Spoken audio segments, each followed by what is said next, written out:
যিনি বিশ্বকে বাঁধেন তিনি একদিন তার মায়ের দড়িতে বাঁধা পড়লেন। ঠিক মাসেই নাকি ভগবান শ্রীকৃষ্ণ নিজের ছোট্ট আঙুলে পুরো একটা পর্বত তুলেছিলেন। এই ঘটনায় আজও গোবর্ধন পূজা নামে তুলসী, যিনি ভক্তি ও পবিত্রতার প্রতীক, তার সঙ্গে বিষ্ণুর এই দেব বিবাহকে বলা হয় তুলসী বিবাহ। তারপর প্রলয় এলো আর মৎস্য অবতার সেই নৌকাকে টেনে নিয়ে গেলেন নিরাপদ স্থান।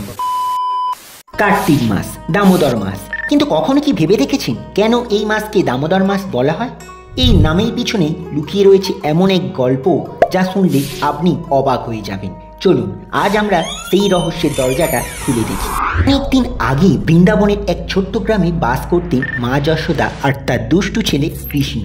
ছোট্ট কৃষ্ণ ছিলেন দারুণ চঞ্চল, কখনো কারোর হাঁড়ি ফাটিয়ে দিত তো কখনো মাখন চুরি করে খেয়ে নিত। একদিন মা যশোদা খুব রাগ করে বললেন, আজ তোকে আমি শাস্তি দেব। তিনি কৃষ্ণকে বেঁধে রাখার জন্য একটা বড় দড়ি নিয়ে আসলেন, কিন্তু অদ্ভুত ব্যাপার, যতই দড়ি জোড়া লাগান দড়ি ছোটই পড়ে। শেষে এক অলৌকিক মুহূর্তে দড়িটা ঠিকঠাক হয়ে গেল। কৃষ্ণ বাঁধা পড়লেন তার মায়ের কাছে। সেই দিন থেকেই কৃষ্ণ পেলেন এক নতুন নাম, দামোদর। দাম মানে দড়ি আর উদর মানে কোমর। যিনি কোমরে দড়ি বেঁধেছিলেন তিনি দামোদর। শুনলে সাধারণ গল্প মনে হলেও ভাবলে বুঝবেন এ যেন ঈশ্বরের এক অদ্ভুত শিক্ষা। যিনি বিশ্বকে বাঁধেন তিনি একদিন তার মায়ের দড়িতে বাঁধা পড়লেন। এই লীলার আসল রহস্য এখানেই লুকিয়ে। মা যশোদার দড়ি আসলে ভক্তির দড়ি, আর কৃষ্ণ সেই প্রেমে বাঁধা।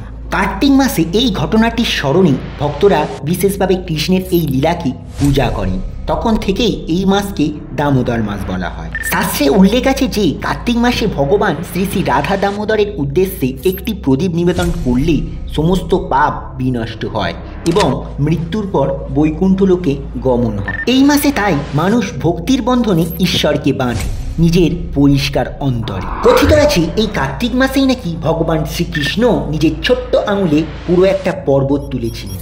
এই ঘটনায় আজও গোবর্ধন পূজা নামে পালিত হয়। বৃন্দাবনের লোকেরা তখন প্রতি বছর দেবরাজ ইন্দ্রকে পূজা করত। তারা বিশ্বাস করত ইন্দ্রই বৃষ্টি দেন, তাই ইন্দ্রই জীবনদাতা। কিন্তু দেবরাজ ইন্দ্র অত্যন্ত অহংকারী ছিল। তার অহংকারকে চূর্ণ করার জন্য ছোট্ট কৃষ্ণ বললেন, আমরা তো ইন্দ্রকে নয় প্রকৃতিকে পূজা করি, আমাদের রক্ষা করেন গোবর্ধন পর্বত, গাছ ঘাস জল সব দেয়। সবাই কৃষ্ণের কথাই বিশ্বাস করল এবং সেই বছর তারা ইন্দ্রের পূজা বন্ধ করে দিল। ইন্দ্রদেব অত্যন্ত রেগে গেলেন, আকাশ অন্ধকার করে দিলেন, ঝড় বৃষ্টি শুরু হলো। ব্রজবাসীরা দৌড়ে এলো কৃষ্ণের কাছে, আমরা বাঁচবো কিভাবে? কৃষ্ণ শান্তভাবে হাসলেন আর তার কনিষ্ঠ আঙুলে তুললেন গোবর্ধন পর্বত।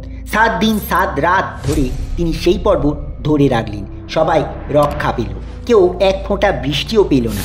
শেষে ইন্দ্র নিজের অহংকার বুঝতে পারলেন, কৃষ্ণের কাছে ক্ষমা চাইলেন, আর তখন থেকেই এই দিনটি পালিত হয় গোবর্ধন পূজা নামে। সেদিন ভগবান নিজে প্রমাণ দিলেন ভক্তির শক্তি অহংকারের থেকেও বড়। কার্তিক মাসের এই পবিত্র সময় শুধু দামোদর মাস বা গোবর্ধন পূজার জন্যই নয়, এই সময়ে ঘটে এক অলৌকিক ঘটনা, ভগবান বিষ্ণুর জাগরণ ও তুলসী বিবাহ। বলা হয় 4 মাস ধরে ভগবান বিষ্ণু যোগ নিদ্রায় থাকেন। আষাঢ় মাসের একাদশীতে তিনি ঘুমিয়ে পড়েন আর কার্তিক মাসের প্রবোধিনী একাদশীতে জেগে ওঠেন।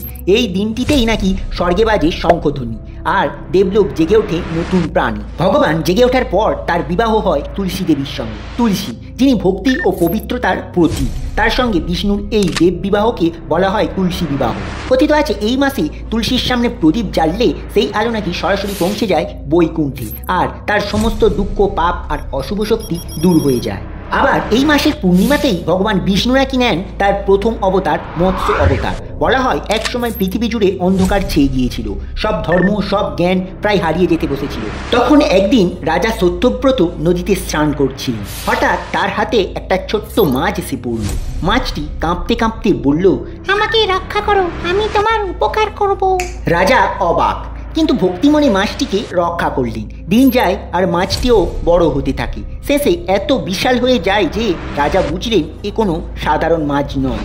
সেই মুহূর্তে আকাশে বজ্রপাত হয় আর সেই মাছ রূপ নিলেন ভগবান বিষ্ণুর মৎস্য অবতার। ভগবান বললেন, শীঘ্রই মহাপ্রলয় আসছে, তুমি এক বিশাল নৌকা তৈরি করো, তাতে ঋষি মুনি পশু পাখি সব কিছু নিয়ে আশ্রয় নাও। তারপর প্রলয় এলো আর মৎস্য অবতার সেই নৌকাকে টেনে নিয়ে গেলেন নিরাপদ স্থানে। এইভাবেই নতুন সৃষ্টি শুরু হলো পৃথিবীতে। দেখলেন তো, কার্তিক মাস শুধু পূজার মাস নয়, এ এক রহস্যের মাস, যেখানে ভালোবাসা, ভক্তি আর সৃষ্টির শক্তি একসাথে মিশে যায়।